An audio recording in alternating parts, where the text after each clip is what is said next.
All the accounts are empty. She withdrew all the money. My son's voice cut through the walls of the lawyer's office like a knife. Matthew was screaming at the lawyer, his face distorted, the veins in his neck bulging, his fists pounding the wooden desk. He was trying to buy a house for his wife and his family for $1,200,000, secretly, with my money. The lawyer stared at his computer screen, not understanding what was happening. The accounts showed zero. All of them. Samantha sobbed beside him, clinging to his arm, whispering something no one else could hear. Megan stood by the door, paralyzed, her eyes wide. But that wasn't the worst part. The worst part came later. When Matthew arrived at my house in a blind rage, using the key I myself had given him years ago, I heard his heavy footsteps climbing the apartment stairs, each step echoing like a war drum. Then came the crash. The door to my apartment flew open with a bang that made the picture frames on the wall tremble. Matthew stormed in like a hurricane, his eyes bloodshot, his hands clenched into fists, his breathing heavy. He was coming to attack me. I saw it in his eyes, in the way he clenched his jaw, in how his shoulders tensed as he advanced toward me. But then he stopped dead in his tracks. His face changed from the red of anger to the white of terror in seconds. His lips parted without a sound. His entire body began to tremble. "You," he finally whispered, his voice broken. "What are you doing here?" It wasn't a question. It was a moan of disbelief. Because I wasn't alone.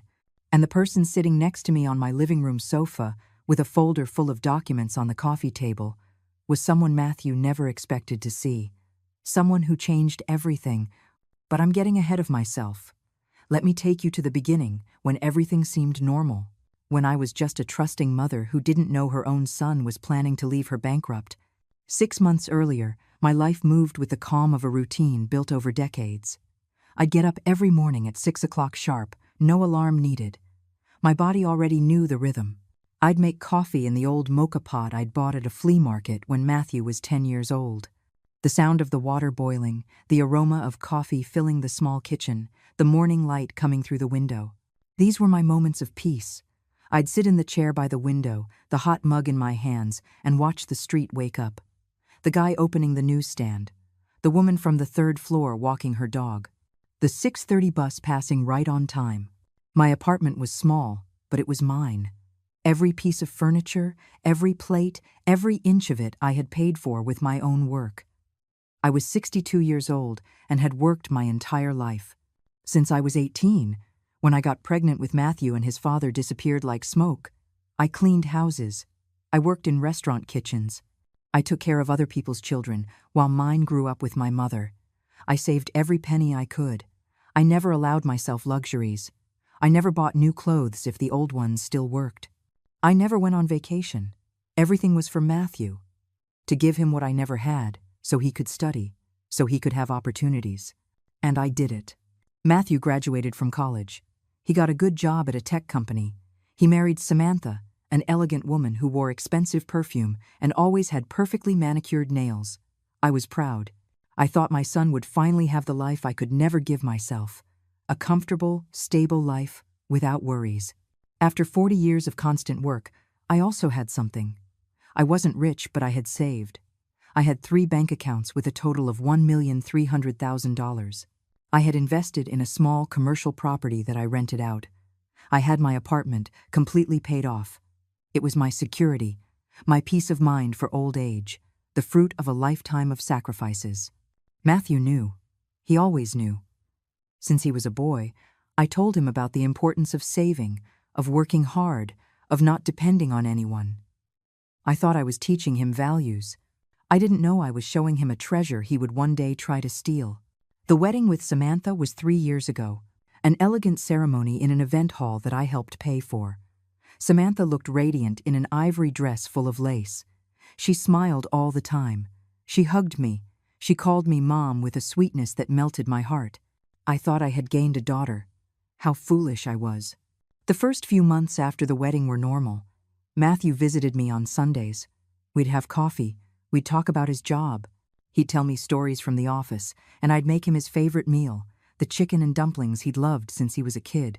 Samantha came sometimes, always impeccable, always polite. always with that perfect smile that didn't reach her eyes. But slowly, things began to change. Small details that didn't seem important at first. Matthew started arriving late for our Sunday lunches. Then he started canceling. "Too much work," he'd say. "We're busy with the house," he'd say. The house. That modern apartment in an upscale neighborhood that I also helped pay for, with a $50,000 down payment. Because that's what mothers do, right? They help their children. When Matthew did come, he wasn't the same. He was distracted. He looked at his phone constantly. He answered in monosyllables. And there was something else. Something in the way he looked at me, as if he were evaluating me, calculating, measuring. One Sunday, 8 months ago, Matthew arrived alone. "Samantha had a headache," he said. He sat across from me at the kitchen table while I poured the coffee. "Mom," he said, his voice strangely serious, "I need to talk to you about something important." I felt a knot in my stomach. I thought he was going to tell me Samantha was pregnant, or that he had a health problem. I never imagined what was coming. "I need you to add me as a co-owner on your bank accounts," Matthew said, without looking me in the eye. His fingers drummed on the wooden table, nervous, avoiding my gaze. "It's just a precaution, Mom, in case something happens to you, so I can help you with payments. With emergencies. You know you're not young anymore. What if you have an accident and nobody can access your money?" I just stared at him in silence. The steam from the coffee rose between us like a transparent curtain. My son. My only son. The child I had held in my arms, whom I had comforted during his nightmares, whom I had watched grow into a man. He was asking me for access to everything I had, and he was doing it as if it were the most normal thing in the world. "Matthew, I'm 62. "Not 90, I finally said with a smile, trying to soften the awkwardness. "I'm perfectly fine. I can manage my own accounts. I've been doing it for 40 years. He sighed as if I were a stubborn child who didn't understand. "Mom, it's just for security. Samantha and I were talking, and we think it's for the best. You don't have anyone else. If something happens to you, everything gets complicated. The banks, the paperwork, it all freezes. This would just be easier for everyone. Samantha and I were talking." That phrase stuck in my mind like a thorn. It wasn't Matthew's idea, it was hers. I knew it in that instant. In the way he repeated the words as if he had memorized them, in how he avoided my gaze, in the defensive tone of his voice. "I don't know, Matthew. Let me think about it," I said. He pressed his lips together. "It's just a signature, Mom. It's not a big deal. Think about it and let me know. But don't take too long, okay?" He got up from the table, kissed my forehead coldly, and left. He didn't even finish his coffee. He didn't touch the apple pie I had baked especially for him. I stayed alone in the kitchen, looking at his full cup. Something wasn't right. I felt it in my stomach, in my chest, in every cell of my body. But he was my son, my only family. Maybe I was exaggerating. Maybe he really was worried about me. Maybe I was just a suspicious old woman, seeing problems where there were none. For the next 2 weeks, Matthew called me 4 times. Always with the same question. "Have you thought about the accounts, Mom?" Each time his voice sounded more impatient, more insistent, more annoyed. Samantha also called me once, with that sweet, soft voice she used like a weapon. "Carol, I need to talk to you about something important. Matthew is worried about you. We just want to take care of you. You're not so young anymore, and living alone at your age can be dangerous. You should consider his proposal. It's for your own good." For my own good. How easy it is to say that when what you want is to control someone else's life. But I kept doubting. I kept thinking that maybe I was being unfair, that maybe they really did care. Until Samantha's birthday arrived. They invited me to dinner at their apartment. An elegant place with marble floors and modern furniture that looked like it was out of a magazine. Everything was perfect. Too perfect. Like a stage set designed to impress. I arrived with a modest gift, a gray cashmere scarf I had bought at a department store downtown. Samantha opened it with a smile that didn't reach her eyes. "Oh, how lovely," she said without emotion, setting it aside immediately. The dinner was tense. Megan, Samantha's sister, was also there.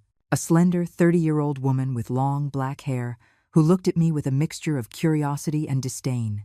They talked about things I didn't understand: clothing brands, expensive restaurants, exotic trips. I nodded politely, feeling like a stranger at the table. At one point, Samantha poured more wine, and the conversation shifted. Megan was talking about buying a house. "I can't believe the prices," she was saying. "Everything is so expensive. I'd need like $500,000 just for the down payment." Samantha sighed dramatically. "I know. We want a bigger house too. This apartment is already too small for us, but with the current prices, it's impossible." Matthew stared at his plate. Uncomfortable. I watched in silence, slowly chewing the steak that suddenly tasted like cardboard. Then Megan said something that made my heart stop. "If you had access to your mother-in-law's money, you could buy something really good. A big house, with a yard, in an exclusive neighborhood." The silence that followed was deafening. Samantha shot her sister a murderous look. Matthew turned red. And I just sat there, frozen, my fork suspended in midair. Megan realized her mistake too late. She looked down at her plate. "Sorry," she muttered. "It was just a comment." But it was already said. It was out. The truth was floating in the air like a ghost. They didn't want to protect me. They weren't worried about my safety. They wanted my money. They wanted to use it, spend it, enjoy it as if it were theirs. I finished dinner on autopilot. I smiled when I was supposed to smile. I nodded when I was supposed to nod. I thanked them for the evening and left early, using a headache as an excuse. No one insisted I stay. Matthew barely got up to see me out. That night, I couldn't sleep. I tossed and turned until 4 a.m, replaying every conversation, every gesture, every word from the last few months. The pieces were starting to fit. Matthew's insistence, Samantha's fake sweetness, the subtle comments about my age, my loneliness, my vulnerability. It wasn't paranoia. It was real. But I needed to be sure. I needed proof. The next day, I called Matthew and told him yes, that I would add his name to my accounts. I heard the relief in his voice. "I knew it was the right decision, Mom. You'll see, it's for the best." We agreed to go to the bank together the following Friday. That week was strange. Matthew became attentive again. He called me every day. He invited me to lunch twice. Samantha sent me affectionate text messages with heart emojis, as if everything was back to normal. Friday arrived with a gray sky that threatened rain. Matthew picked me up at 10 a.m, punctual for the first time in months. He came alone. Samantha had things to do, he said. We went to the bank in his car, a black sedan that smelled like vanilla air freshener. He talked nonstop about work, about a new project, about his plans for the weekend. I just nodded, looking out the window, feeling a weight in my chest I couldn't explain. At the bank, everything was fast. Too fast. The bank manager greeted us with a professional smile. Matthew had already prepared the documents. He just needed my signature, and my ID, and my passwords. As I signed the papers, I felt like I was signing my own sentence. But I did it. Because I needed to know just how far my own son was willing to go. "All set," the manager said, closing the folder. "Your son now has full access to your accounts, Carol. He can make transfers, withdrawals, any banking transaction." Matthew smiled. "It's just for security, Mom. I'm not going to touch anything. It's only for emergencies." He squeezed my shoulder with a tenderness that felt obscene. That night, I didn't eat dinner. I sat on my living room sofa, in the dark, watching the city lights through the window. I had taken the step. Now I just had to wait and watch. I asked the bank to send me notifications for every movement on my accounts, every transaction, every balance inquiry. The manager looked at me strangely, but agreed. "It's my money," I told him firmly. "I want to know everything that happens with it."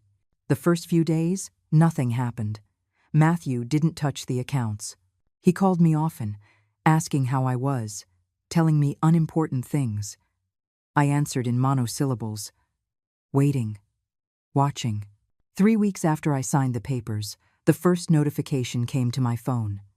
Balance inquiry made on account ending in 7834. It was 11 o'clock at night. Matthew was checking how much money I had. Exactly.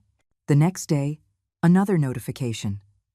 Balance inquiry on account ending in 2156.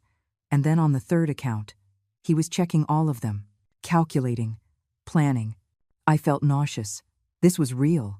He was really thinking about using my money. Over the next few days, more notifications arrived. Always balance inquiries, always late at night, as if he was waiting for me to be asleep, like a thief in my own life. I decided to visit him without warning. It was a Saturday afternoon. I rang the doorbell of his apartment. No one answered. I rang again. Finally, I heard footsteps, and the door opened. Samantha appeared in a pink silk robe, her hair tied up in a messy bun. "Carol," she said, with a surprise she couldn't hide. "We didn't know you were coming." I walked in without waiting for an invitation. Matthew was in the living room, reclined on the sofa with a laptop on his lap. When he saw me, he shut the screen quickly. Too quickly. "Hey, Mom," he said with a forced smile. "What a surprise." I was in the neighborhood and wanted to say hi. I lied. I brought cookies. I pulled out a paper bag from the supermarket with oatmeal cookies I'd bought on the way. Samantha took them without enthusiasm. "How nice." "Matthew, your mom brought cookies." The atmosphere was tense. You could feel it. Matthew kept looking at his closed laptop. Samantha was biting her lip. Something was going on. I sat in the armchair across from them. "How are you? What have you been up to?" Matthew shrugged. "Nothing special. Working a lot. The usual."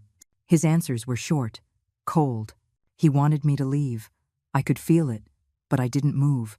I stayed there, asking trivial questions, drinking tea I didn't want, watching every gesture, every look they exchanged. At one point, Samantha's phone rang. She looked at the screen and her face lit up. "It's Megan," she said, getting up. "I'm going to take this in the bedroom." She left, leaving us alone. Matthew took the opportunity to open his laptop again. I pretended to look at my teacup, but from my angle, I could see the screen reflected in the glass of the window behind him. He was on a real estate website. Houses for sale. Houses worth millions of dollars. With huge yards, swimming pools, multiple bedrooms. I felt the floor move beneath my feet. "Looking for a new house?" I asked in a casual voice. Matthew slammed the laptop shut. "Just looking, Mom. Just curious." "It's not curious when you're looking at million-dollar properties," I said. "Especially not when you've just gotten access to your mother's accounts." The silence that followed was brutal. Matthew stared at me with wide eyes, like a kid caught with his hand in the cookie jar. "I'm not planning anything, Mom. I was just looking. That's all." I didn't believe him. Not one word. I stood up, grabbed my purse, and headed for the door. Matthew didn't try to stop me. Samantha was still in the bedroom, talking on the phone. I could hear fragments of her conversation. "Yes, it's almost time. It's just a matter of time. She already signed everything."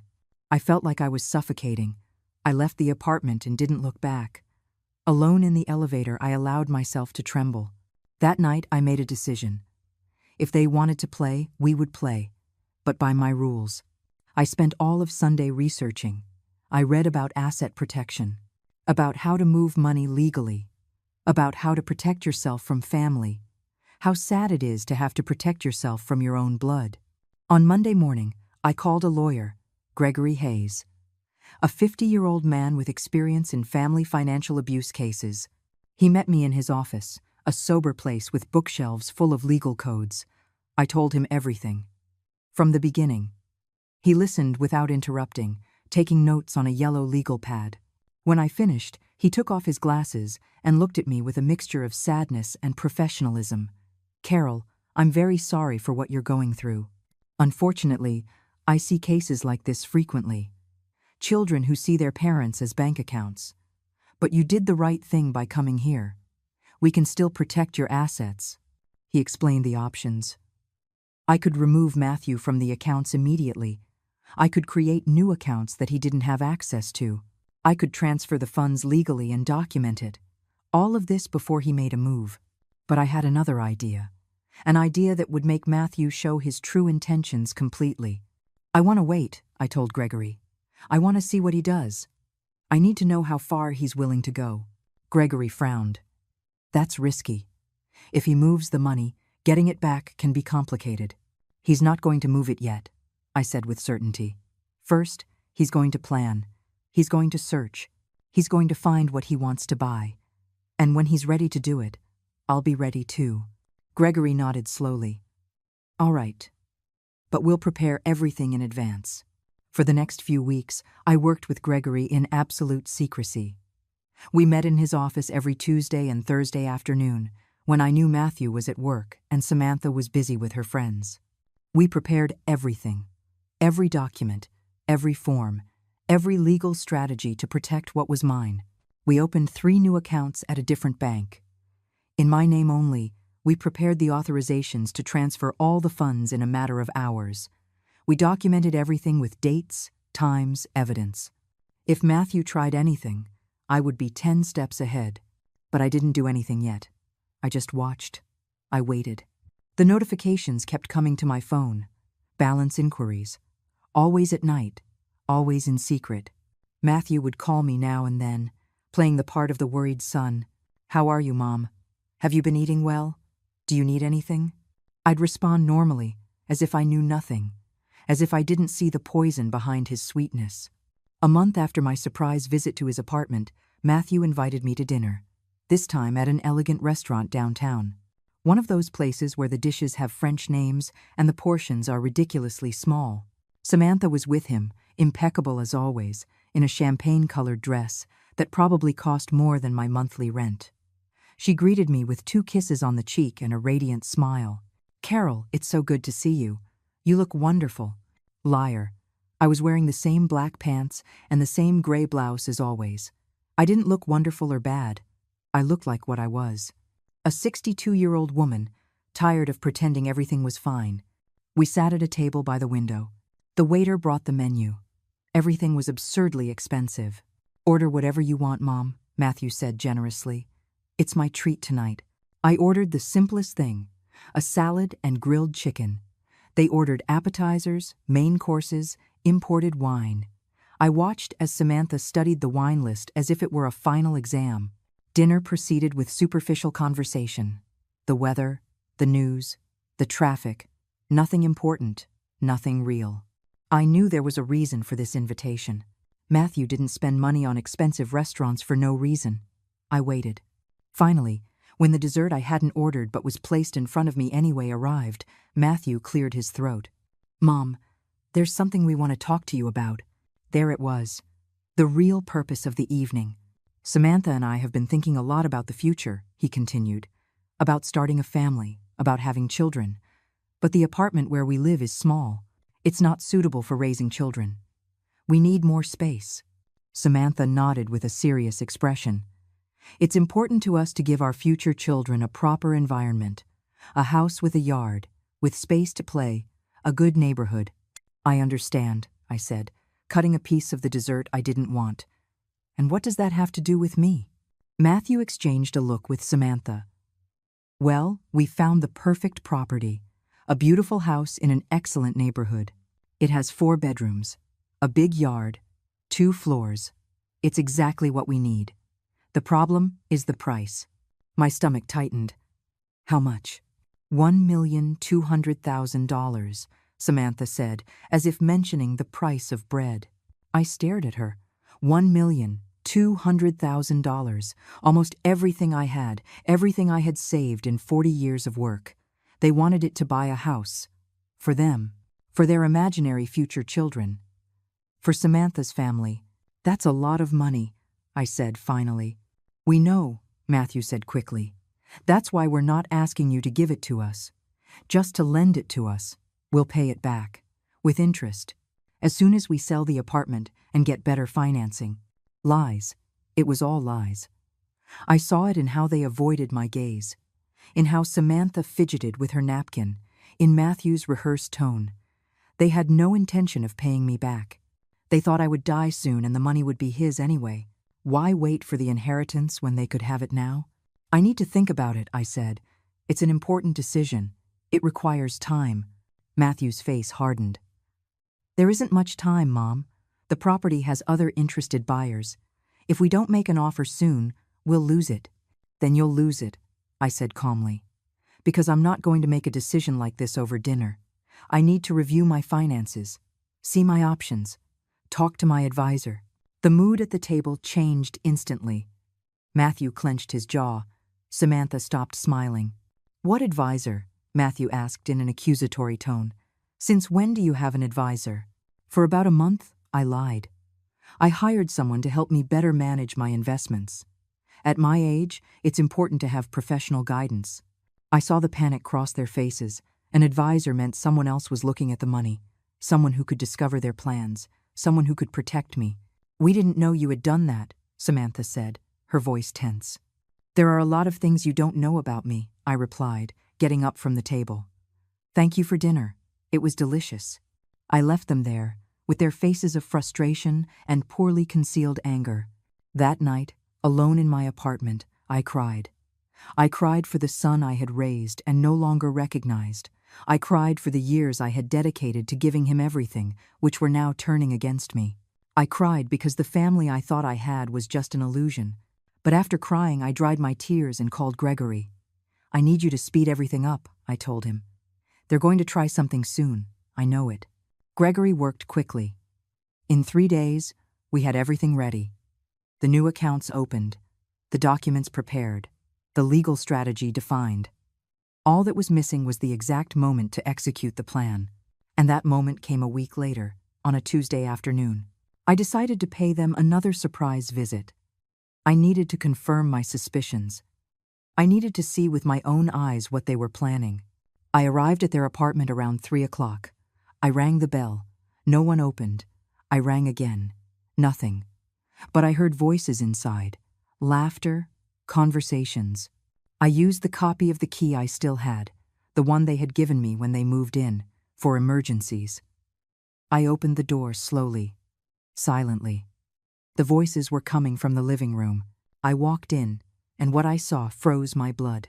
Matthew, Samantha, and Megan were sitting on the sofa, surrounded by papers, real estate brochures, house blueprints, bank documents, and on the coffee table, a laptop displaying a property page, the $1,200,000 house. Samantha had a glass of wine in her hand and was laughing. In 2 weeks, it's ours, she was saying. I already spoke with the agent. We just need to make the transfer and sign. Megan clapped excitedly. I can't believe we're finally going to live in a house like that, with a pool, with that huge yard. Matthew looked at the papers with a smile I had never seen on him, a smile of greed, of satisfaction. And Mom doesn't even know we're going to use her money for this, he said. She thinks we're still thinking about it. By the time she realizes, the house will already be in Samantha's name and the money spent. She won't be able to do anything. My heart stopped for a second. There it was. The confirmation of everything. It wasn't a loan. It was a robbery, planned, calculated, executed by my own son. Samantha laughed. Your mother is so naive. So trusting. It was too easy to convince you to add her to the accounts. Now it's just a matter of time. Megan raised her glass. To the new house, to our new life. The three of them toasted. The sound of the glasses clinking echoed in my ears like a sentence. I stood frozen in the entryway, hidden behind the wall that separated the foyer from the living room. They couldn't see me, but I saw them. All 3 of them. Celebrating my ruin. Matthew picked up his phone. I have the appointment at the lawyer's office for Monday at 11 in the morning. I'm going to transfer everything that day, $1,200,000 in a single transaction. Afterward, I'll tell Mom I needed it urgently, that it was a once-in-a-lifetime opportunity, that I'd pay her back later. Samantha moved closer to him and kissed him. You're brilliant. Your mother will never see this coming. She's right about one thing, I thought. She'll never see it coming. Because I'm going to strike first. I left the apartment as silently as I had entered. I closed the door without a sound. I took the stairs instead of the elevator. I didn't want them to hear anything. I didn't want them to know I had been there. Outside, the cold air hit my face. I took a deep breath. 1, 2, 3 times. Then I took out my phone and called Gregory. "I heard him," I said when he answered. "Everything. They're going to steal $1,200,000 from me on Monday. At the lawyer's office. At 11 in the morning." Gregory whistled softly on the other end of the line. "Then we have 4 days. We need to move everything before then. This Friday." "Yes," I said, feeling a strange calm wash over me. "This Friday. I want not 1 cent left in those accounts by Monday. I want that when he tries to make that transfer, he finds nothing. Absolutely nothing." "Understood," Gregory said.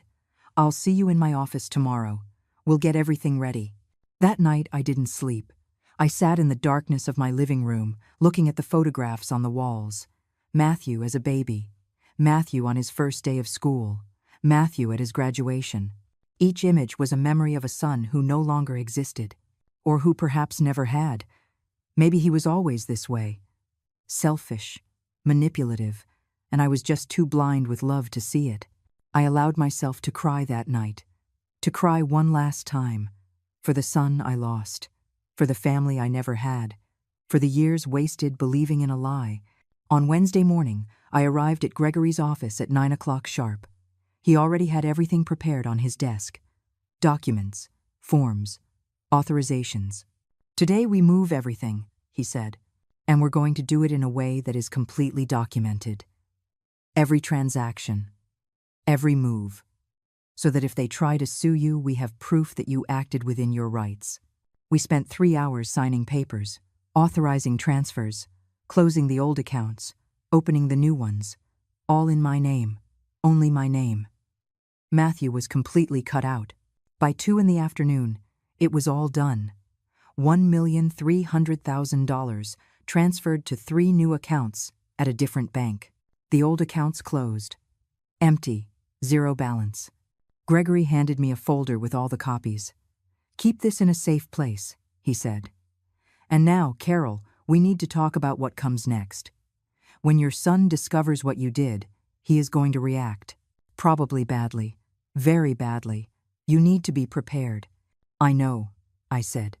"That's why I want you to prepare a restraining order, and I want you to be with me on Monday, at my house, when he comes." Gregory nodded. "I'll bring a court officer as well, as a witness.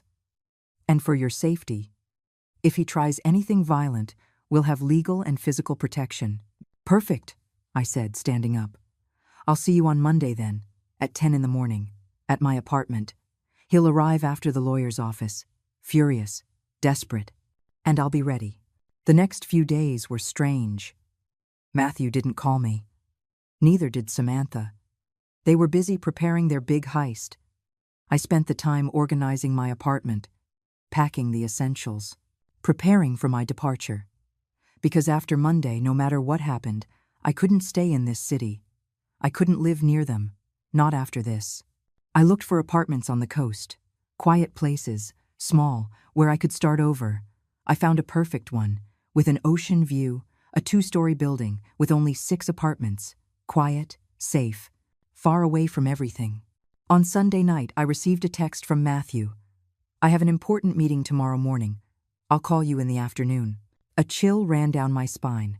Tomorrow, the lawyer's office, the attempted theft, the moment of truth. I replied with a simple, "Okay, honey, take care." It was the last time I called him honey in a message. The last time I pretended everything was normal. After tomorrow, everything would change. Forever. Monday dawned with a bright sun that contrasted with the darkness of what was to come. I got up early. I showered. I dressed in my most comfortable clothes. Black pants, a white blouse, flat shoes. I wanted to be ready for anything. At 9:30, Gregory arrived with the court officer, a burly man in his 40s named Vincent. They brought documents, the restraining order, ready to be served, the proof of the transfers, everything we needed. We sat in the living room. Gregory reviewed papers. Vincent stood near the door. I sat on the sofa, my hands in my lap, waiting. At 11:15, my phone rang. It was Matthew. I didn't answer. I let it go to voicemail. 2 minutes later, it rang again. I didn't answer that time either. Then the text message came. Mom, call me. It's urgent. It's important. I left the phone on the table without responding. Gregory looked at me. Is he at the lawyer's office? He asked. Yes, I said. He just discovered the accounts are empty. At 11:30, I heard hurried footsteps on the building's stairs. He was running, taking the steps 2 at a time, then the pounding on the door. Mom, open up, Mom. His voice was desperate, furious. He was beating the door with his fists. Carol, open this door now. What did you do? Where is the money? Vincent moved toward the door. Are you ready? He asked me in a low voice. I nodded. He yanked the door open. Matthew almost fell inside from the momentum of his own pounding. He entered like a wild animal. Eyes red. Hair disheveled. Shirt wrinkled. Where is it? He yelled, looking at me. Where is my money? Your money? I asked calmly. It's not your money, Matthew. It never was. You gave me access to my accounts, he screamed. You signed the papers. That money is mine, too. I gave access, I corrected.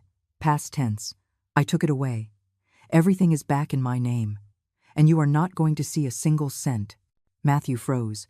His brain was trying to process what he had just heard. You can't do that, he said, his voice trembling. That money is part of my inheritance.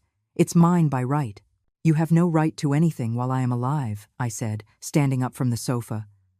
And after what you plan to do, I'm not sure you'll have a right to it even when I'm gone. His face went from confusion to fury in seconds. What are you talking about? What did I plan to do? Don't play dumb with me, I said, feeling my own anger finally rising to the surface after weeks of holding it in. I heard everything. Last Tuesday, at your apartment, when you, Samantha, and Megan were celebrating how you were going to steal $1,200,000 from me. The color drained from his face. His lips parted, but no sound came out. Behind him, Vincent stood firm, blocking the exit.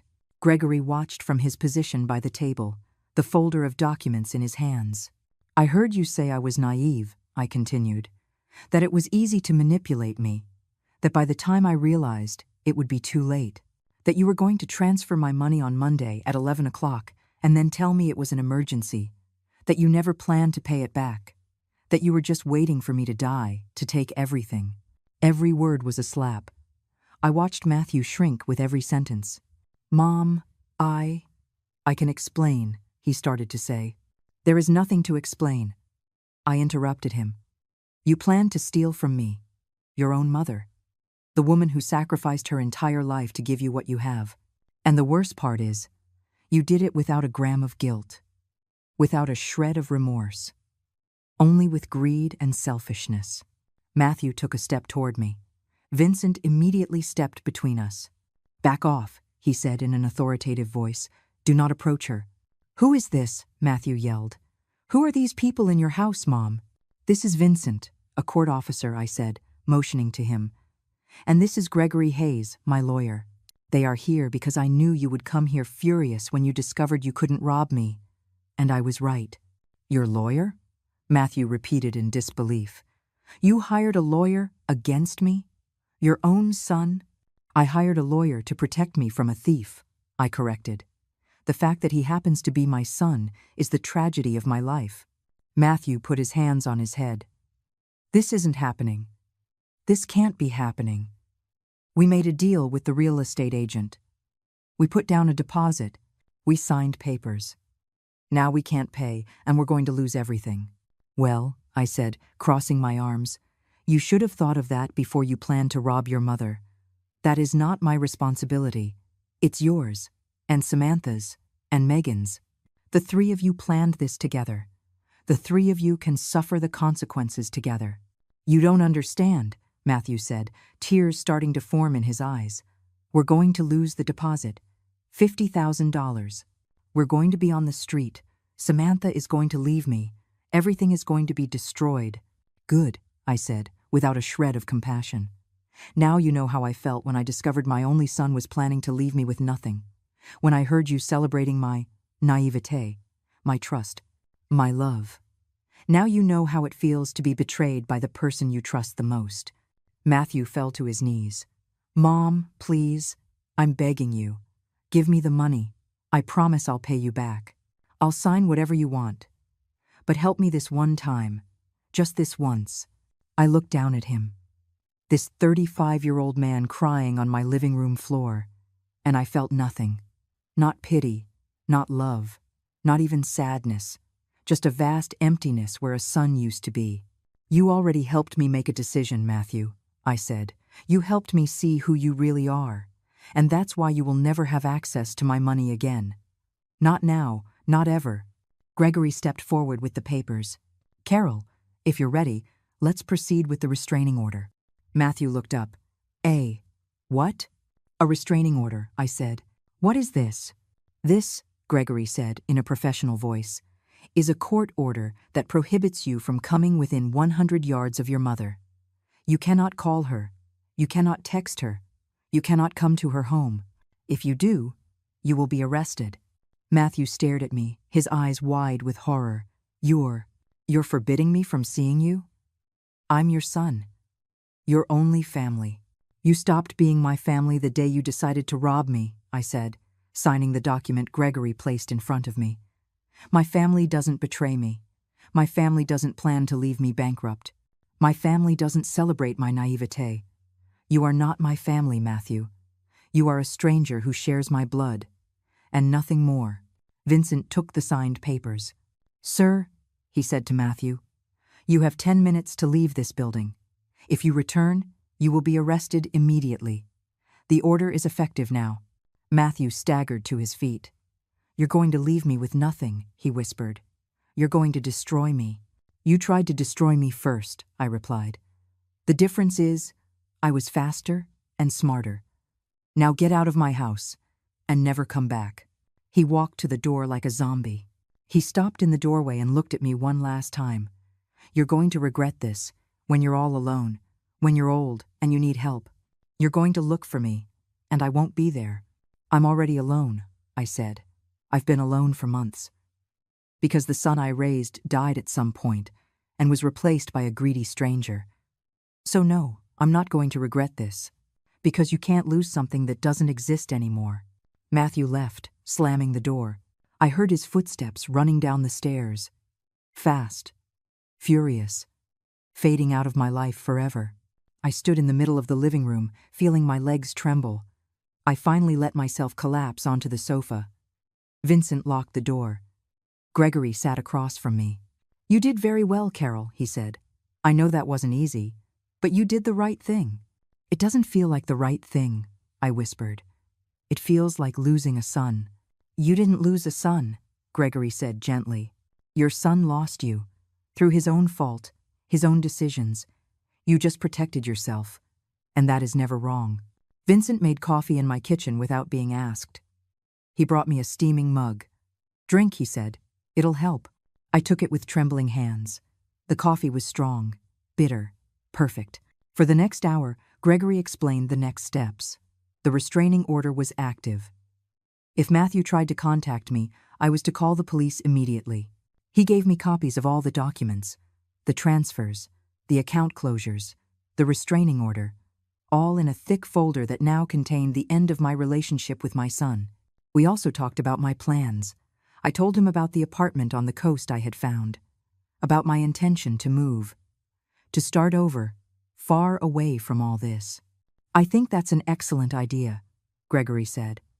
"A change of scenery will do you good, and the distance will give you additional security. I can help you with the moving arrangements if you need." "I appreciate that," I said. "I'm going to need all the help I can get." When Gregory and Vincent finally left, I was alone in my apartment. The silence was absolute. I walked through the rooms, looking at every corner, every object, every memory. 40 years of life in this place, 40 years of work and sacrifice, and all for what? To discover that the son I sacrificed everything for only saw me as a bank account. That night, I started packing. I pulled the boxes from the closet and began to put my life into cardboard. Clothes, books, photographs. Every object had a story, every photo a memory. I got to the photographs of Matthew, the baby, the child, the teenager, the man. I looked at them one by one, trying to find the exact moment he became what he was now. But I couldn't. Maybe he was always this way, and I just refused to see it. Or maybe Samantha changed him. Or maybe the greed was always there, dormant, waiting for the moment to awaken. I put the photographs in a separate box. I didn't throw them away. I couldn't. Despite everything, they were still pieces of my life. Pieces of a son I loved with every fiber of my being. Even if that son no longer existed, the memories were real. The pain was real. The loss was real. I closed the box and put it in the back of the closet. Maybe someday I could look at them without feeling this sting in my chest. But that day wasn't today. For the next 3 days, my phone didn't stop ringing. Matthew called from unknown numbers. From Samantha's phone. From payphones. He left voicemails filled with pleas. "Mom, please, pick up. We need to talk. I'm sorry, I made a mistake. I'm begging you, help me." I deleted every message without listening to the end. There was nothing he could say that would change what he had done. Nothing that would erase the words I heard in his apartment. Nothing that would repair the betrayal. Text messages also arrived. Long, desperate. In one, he said Samantha had left him, that she had gone to live with Megan, that she blamed him for ruining everything, that he was alone now and didn't know what to do. I read that message and felt no compassion. I felt justice. Samantha didn't love him. She only loved my money. And when that money disappeared, she disappeared too. Matthew was finally getting a taste of his own medicine. He was experiencing what it feels like to be used, to be discarded, to be abandoned. In another message, he said he had lost the $50,000 deposit, that the real estate company wouldn't return the money, that he was in debt now, that his apartment was at risk because he had taken out a loan using his property as collateral. Every word was a consequence of his own decisions, of his own greed, and he had earned every single consequence. I didn't answer a single message. I just read them and archived them as evidence, in case I needed them later. On Thursday afternoon, I received a call from a number I didn't recognize. This time I answered, thinking it might be about the move. It was Samantha. Her voice was cold as ice. "Carol, we need to talk." "We have nothing to talk about," I said, and was about to hang up. "Wait," she yelled. "Just listen to me for 1 minute. 1 minute." I sighed. "You have 30 seconds. What you did was cruel," she said. "Matthew is your son, your only family, and you destroyed him. How can you live with yourself?" "I live with myself perfectly fine," I answered calmly. "Because I didn't plan to rob anyone. I didn't celebrate my family's naivete. I didn't conspire to leave someone bankrupt. You all did that. And now you're paying the consequences." Samantha laughed bitterly. "You think you're so innocent, so perfect, but you're just a selfish old woman who won't share her money with her own son. That money should be his. He deserves it for everything he put up with being raised by you." Her words should have hurt me, but they just made me feel sorry for her twisted view of the world, for believing that stealing was okay if you called it inheritance. "My son didn't have to put up with anything," I said. "I gave him everything. I worked double shifts so he could study. I paid for his college. I helped him with his apartment. I never denied him anything. But that doesn't give him the right to steal from me while I'm alive." Samantha was silent for a moment. Then she spoke, with venom in every word. "You're going to die alone, with no one. And no one is going to cry for you. If that's the price of keeping my dignity," I replied, "I'll pay it gladly. I'd rather die alone than live surrounded by snakes." I hung up before she could answer. My hands were shaking, not from fear, from rage, from indignation. How dared she? How dared that woman who conspired to rob me talk to me about selfishness? I took several deep breaths until the rage turned into determination. Determination to move forward, to not let her words affect me, to not give her the power to make me doubt. On Friday, the movers arrived. 2 burly men who loaded my boxes onto their truck with efficiency. I watched as they emptied my apartment. The furniture I had bought piece by piece, the appliances I had used for years, everything disappearing into the truck. I left some furniture behind because the new apartment came furnished. I donated it to a charity. At least someone would get good use out of it. When they finished, my apartment was empty. Only the marks on the walls where the pictures had been remained, the stains on the floor where the furniture had stood, the echoes of a life that no longer existed. I walked through the empty rooms one last time. This had been my home, my refuge, the place where I had raised my son, where I had cried, laughed, dreamed. Now it was just an empty shell, like my relationship with Matthew, a shell of what once was. I closed the door for the last time and gave the keys to the building manager. "I'm moving," I told him. "If anyone asks for me, especially my son, please don't give them my new address." He nodded with understanding. He had seen Matthew trying to destroy my door. He had heard the shouting. He knew something serious had happened. "I understand, Carol. I wish you well in your new home." "Thank you," I said, feeling a lump in my throat. "For everything." The drive to the coast took 4 hours. I hired a driver who took me in his car while the moving truck went ahead. I watched out the window as the city disappeared behind me. The buildings, the streets, the familiar places. Everything was left behind. Part of me felt liberated. Another part felt lost. I was leaving everything I knew, everything that had been my life. But I was also leaving the pain, the betrayal, the disappointment. We arrived in the coastal town at sunset. The air smelled like salt and freedom. The building was small, just 2 floors, white with wooden details. My apartment was on the 2nd floor. It had a balcony with an ocean view. When I opened the door and saw the ocean stretching to the horizon, I felt something I hadn't felt in months: peace. The movers brought up my boxes. They arranged the basic furniture I had brought. I paid them with a generous tip, and they left. I was alone in my new home. That night, I didn't unpack anything. I simply pulled a chair out onto the balcony and sat watching the sea. The waves crashed against the beach in a constant, hypnotic rhythm. The sun sank into the horizon, painting the sky orange and pink. It was beautiful, so beautiful it made me cry. I cried for everything I had lost, for the son I no longer had, for the family I never had, for the years that wouldn't come back. But I also cried with relief, because I was finally free. Over the next few weeks, I established a new routine. I got up early and walked on the beach. The exercise was good for me. It cleared my mind. I met some of my neighbors, quiet people, retirees, like me, some also running from their own histories. No one asked too many questions. We just shared occasional coffees and superficial conversations, and that was fine. I didn't need depth. I needed peace.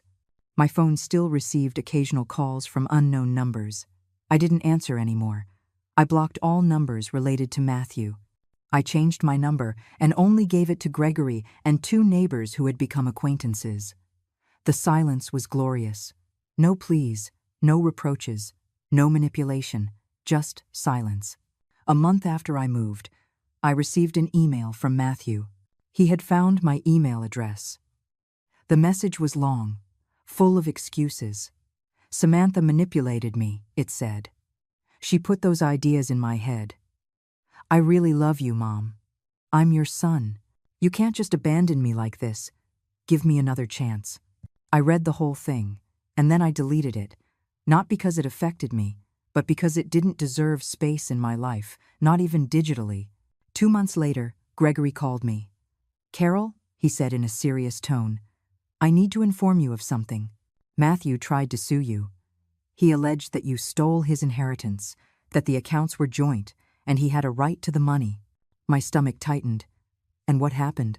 I asked, my voice tense. "The judge dismissed the case," Gregory said with satisfaction. "We presented all the evidence, the notes on the conversations you overheard, the documents proving the money was yours, the legal transfers. The judge ruled that you acted within your rights to protect your assets from an attempt at family fraud. Matthew has no legal right to that money while you are alive." I felt as if a weight had been lifted off me. "Thank you, Gregory. Thank you for everything.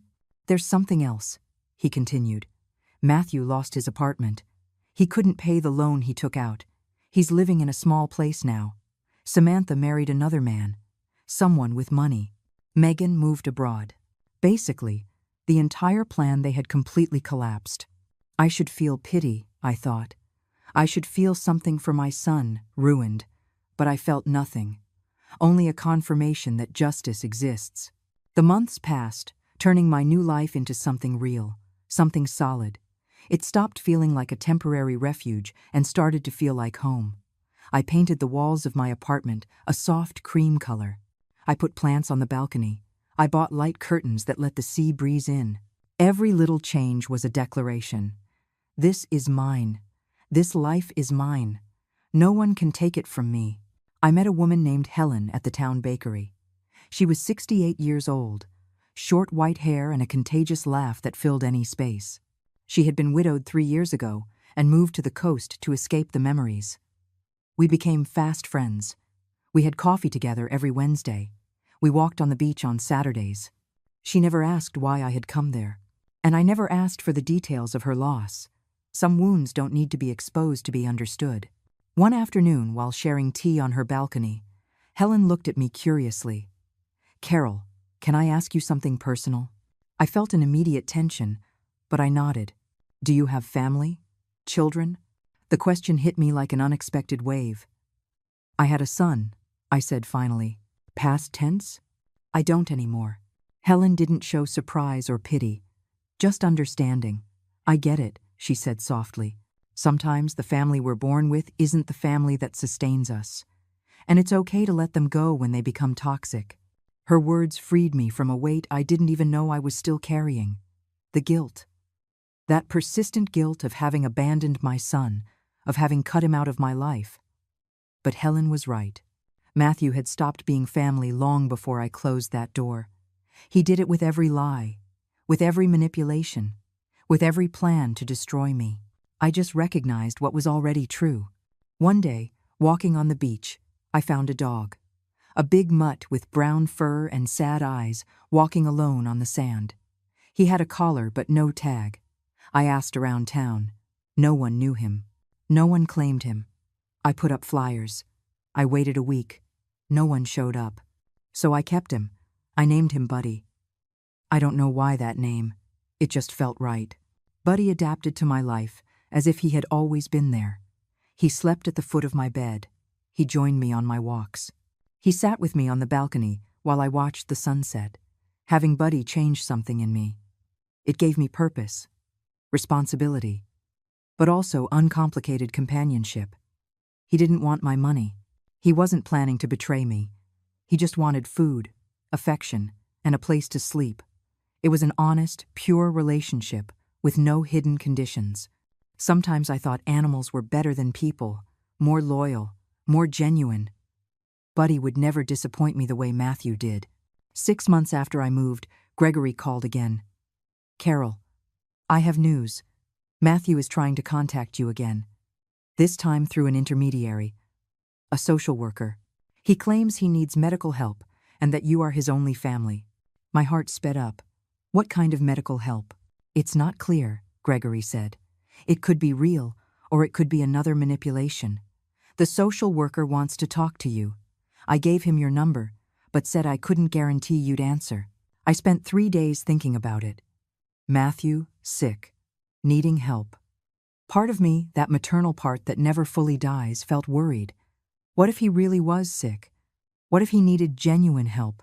But the other part, the part that had learned the most painful lesson of her life, remembered the lies, the manipulation, the plan to steal from me. Remembered that Matthew was capable of anything to get what he wanted. I finally called the social worker, a young man named Kyle who sounded sincere and concerned. "Carol, thank you for calling me back. Your son, Matthew, is in a difficult situation.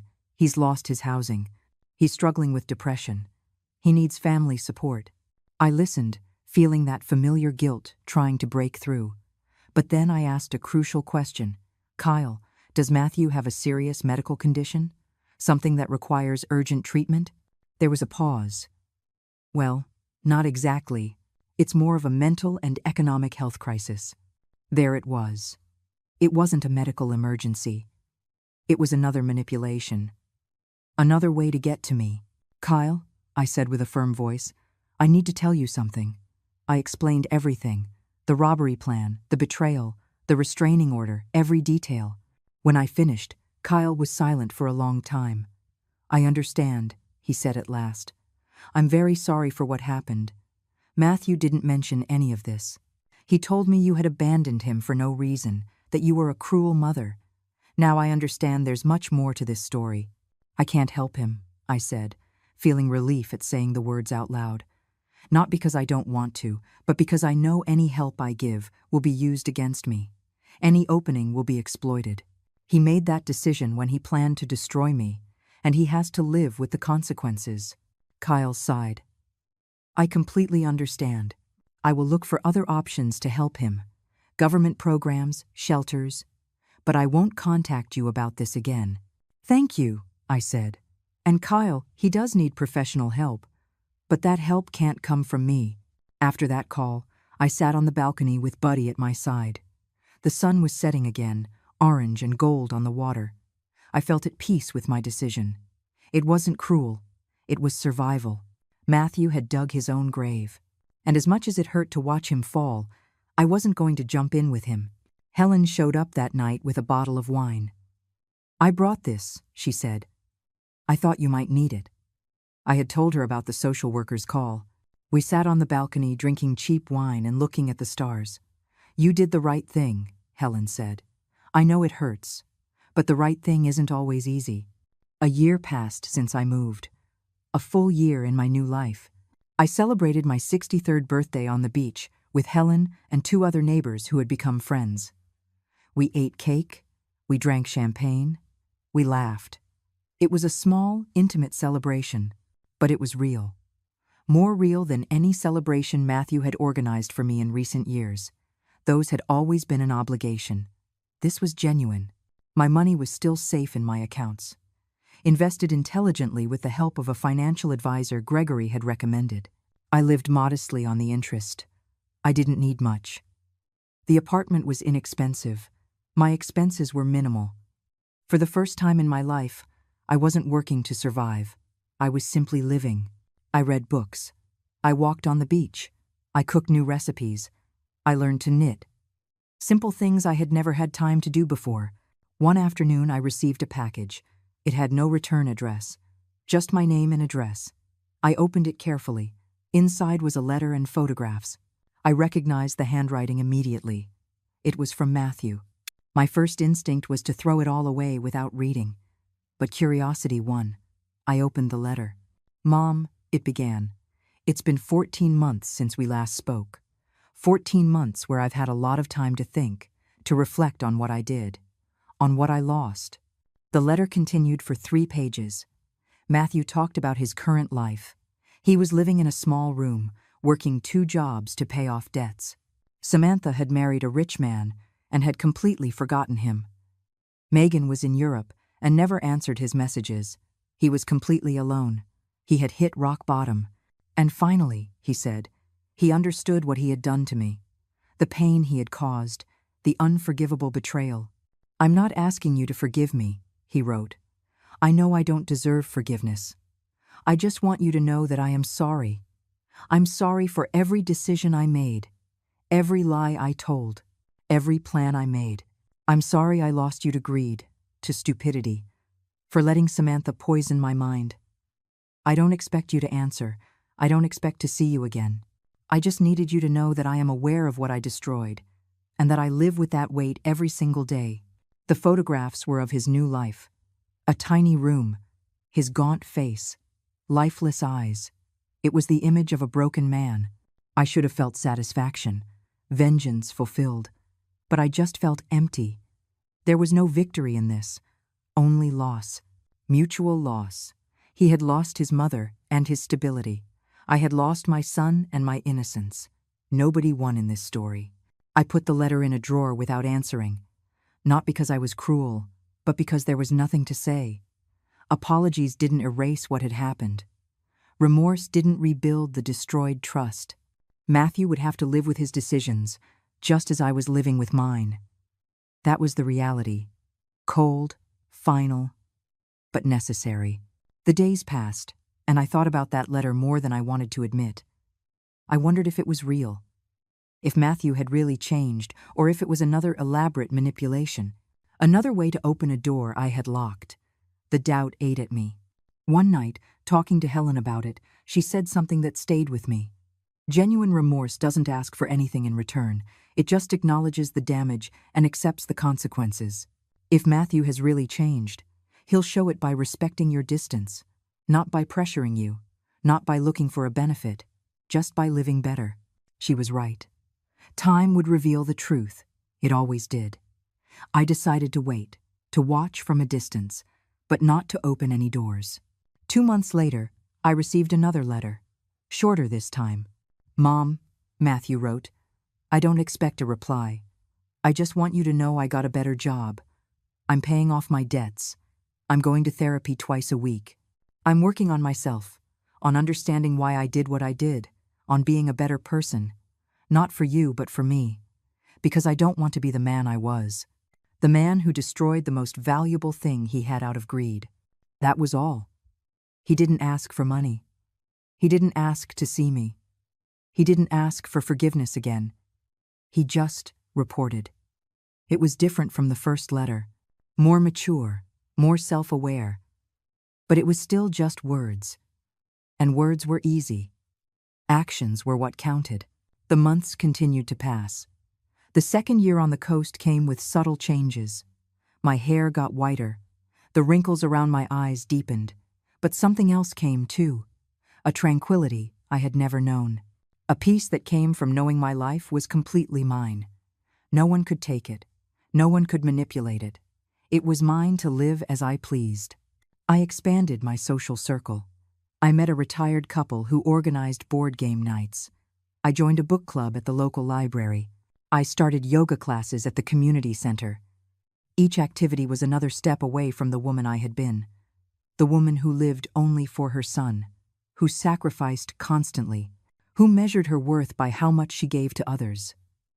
Now I was a woman who lived for herself, who gave herself time, space, self-love. It was a slow but profound transformation. Buddy was still my constant companion. His unconditional loyalty reminded me every day that true love didn't come with conditions. It didn't demand. It didn't manipulate. It just existed, pure and simple. I wish I had learned that lesson sooner. Maybe I would have raised Matthew differently. Maybe I would have set clearer boundaries. Or maybe not. Some things are just destined to break, no matter how much care you put into them. In my 3rd year on the coast, something unexpected happened. I was at the local market buying vegetables when a woman stopped me. "Carol?" she asked hesitantly. "I'm Evelyn. We worked together like 30 years ago at the restaurant downtown." I looked at her, trying to remember. And then the memory came. Evelyn, the young waitress who dreamed of being a chef, who always shared her experimental food with me during breaks. "Oh my God, Evelyn," I said, hugging her impulsively. "How long has it been?" We sat at a nearby cafe and caught up. Evelyn had fulfilled her dream. She opened her own restaurant, prospered for 15 years until she decided to retire. Now she lived just 2 towns over with her husband. She came to this town occasionally to buy fresh fish. I told her my story. Not all of it, but enough. I told her about my move, about my new life, about leaving difficult situations behind. Evelyn didn't ask for details. She just squeezed my hand across the table and said something that made me cry. Sometimes life asks us to be brave in ways we never imagined, letting go of what we love to save ourselves. That's not cowardice. It's the purest bravery there is. We exchanged numbers. We started seeing each other regularly. Evelyn became another friend, another piece of my new life, another reason to smile. One day, almost 3 years after I moved, I got a call from Gregory. "Carol," he said, his tone professional but warm. "I have some information I thought you should know. Matthew got married." My heart skipped a beat. He got married? To a woman named Patricia, an elementary school teacher. From what I understand, she's a completely different person from Samantha. Modest, hardworking, no pretensions. I swallowed, feeling a mix of emotions I couldn't identify. How do you know this? My assistant saw it on social media, Gregory explained. Matthew's accounts are public. There are photos of the wedding. It was something small, simple, just close friends. He looks different too. Thinner, more serious, maybe more mature. Thank you for letting me know, I said, feeling a lump in my throat. I don't know whether to feel happy or sad for him. You can feel both, Gregory said gently. They aren't mutually exclusive. When I hung up, I sat on the balcony watching the sea. Matthew had gotten married. He was rebuilding his life. Without me, it was what I wanted, right? For him to move on, to learn, to grow. So why did it hurt so much? Helen arrived that afternoon as if she had a sixth sense for when I needed her. You look upset, she said. What happened? I told her. She sat next to me in silence for a long time. Finally, she spoke. The pain you feel doesn't mean you made the wrong decision. It means you were a real mother, that your love was real. But sometimes love isn't enough. Sometimes self-preservation has to win. And it's okay to mourn that. That night I cried like I hadn't in years. I cried for my son getting married without me there. I cried for the grandchildren I might never know. I cried for the family that could have been but never was. I cried for everything we both lost. And when the tears finally dried, I got up, washed my face, and looked at my reflection in the mirror. I saw a 65-year-old woman, white hair, earned wrinkles, tired but serene eyes. I saw a survivor, someone who had faced the worst betrayal and come out alive. That was something. That was enough. The years continued to pass. 4 years, 5 years. My life on the coast became my only life. The previous life felt like a distant dream. I'd get occasional news of Matthew through Gregory. He had a son, then a daughter. He was working at a different company. He had moved to another city. He lived modestly. He wasn't chasing riches anymore.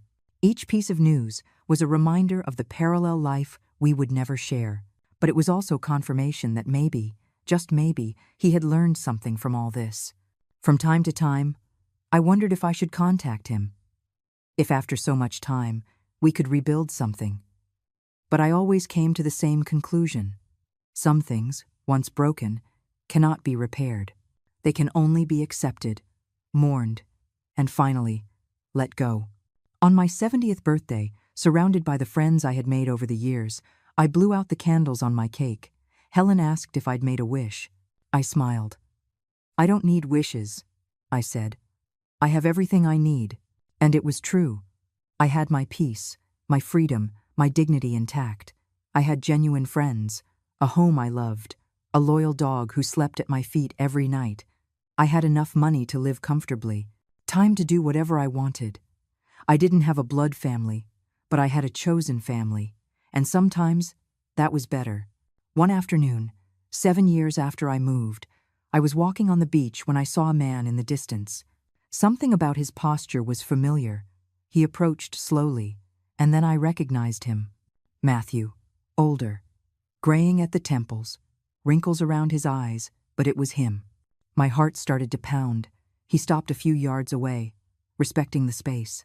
"Hi, Mom," he said, his voice soft, almost broken. "I didn't come to ask for anything. I just came to say something I should have said years ago. I'm sorry. I'm sorry for everything, and I miss you. Every single day." We just stood there on the beach, the wind blowing between us, the waves crashing at our feet, 7 years of silence hanging in the air.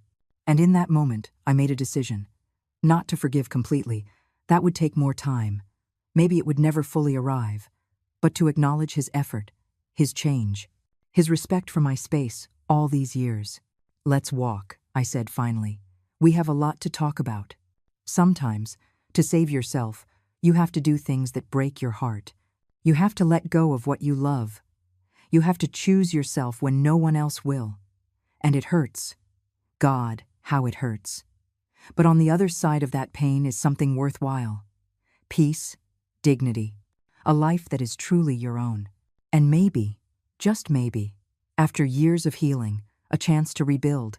Not what was, but something new, something more honest, something stronger for having been broken and healed. That afternoon, I walked with my son for the first time in 7 years.